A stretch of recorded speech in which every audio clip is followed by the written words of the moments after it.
Hello, this is MEI Further Maths Core Pure. We're in the third Matrices section and on the fourth video on determinants and transformations. You can watch the video straight through, but you will probably find it helpful sometimes to pause the video and try things out for yourself before continuing to watch. We already know that a matrix represents a transformation. Here's a shear matrix. It maps the unit square to a parallelogram as shown. We could use a matrix multiplication to demonstrate this. The area of the original square ABCD is 1 unit, and the area of the new parallelogram A-B-C-D- is also 1 unit. Now let's look at an enlargement matrix. Here, the area of the original square is again 1 unit. But this time the area of the image, the new square A-B-C-D- is 4 units.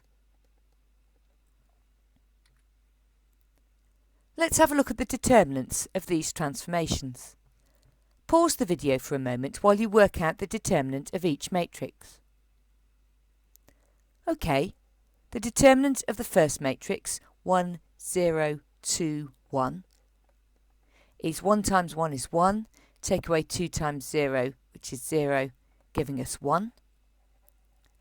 And the determinant of the second matrix, 2, 0, 0, 2, is equal to 2 times 2, which is 4, take away 0, which is 4. Comparing these with the areas, you can see that the determinant of the matrix is the same as the area scale factor. Let's have a look and see whether this is true more generally. OK, we can vary this matrix to give lots of different matrices. So looking at this one, it's got determinant 2, and you can see that the area of the parallelogram is 2 units. Here you can see that the determinant is 6, and if you look carefully, you can see that the area of the parallelogram is also 6. We can keep on varying the numbers and see that the area scale factor of the transformation is indeed the determinant of the matrix.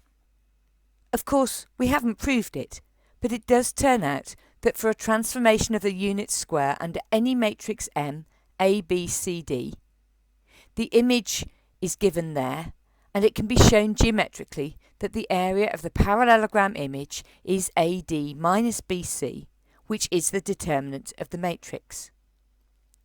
You might like to have a go at drawing out a diagram and proving this, at least for the case where A, B, C, D are all positive. What happens when the determinant is negative? Here the determinant is minus 2. You can see that the new area is 2, but the whole shape has been reflected. The original shape is labelled in a clockwise direction A, B, C, D, whereas the new shape is labelled anti-clockwise A-B-C-D-. It's changed its orientation. The determinant of a 2 by 2 matrix gives the signed area scale factor of the associated transformation. Of course, we can't have negative areas, but the sign of the determinant is geometrically significant. Have a look at these. Pause the video for a moment while you work out the determinant of each matrix. OK, the determinant of the first one is minus 1. The determinant of the second is 9, and the determinant of the third one is 1. You can see from the descriptions that the first and third transformations don't change the size of the shape at all, whereas the second matrix, with an enlargement of scale factor 3, will enlarge the area by a scale factor of 9. Only the reflection has a negative determinant, and this is the only one where the orientation of the labelling is changed. What if the determinant is 0? Looking at this matrix, you can see that the determinant is 1 times 2, take away 1 times 2, which is 0. If we multiply it by the points of our unit square,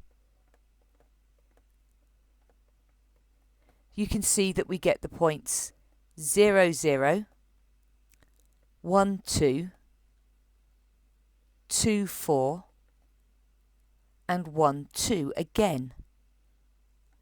If we plot these, you can see that the image of our unit square is a line, which of course has 0 area. So our rule still works. Let's see what this looks like in GeoGebra. OK, here I can drag the points and change the matrix. There I've got a determinant of 0, and you can see I've got a straight line. I can move it there, and you can see that every time I get a straight line, I've got a determinant of 0.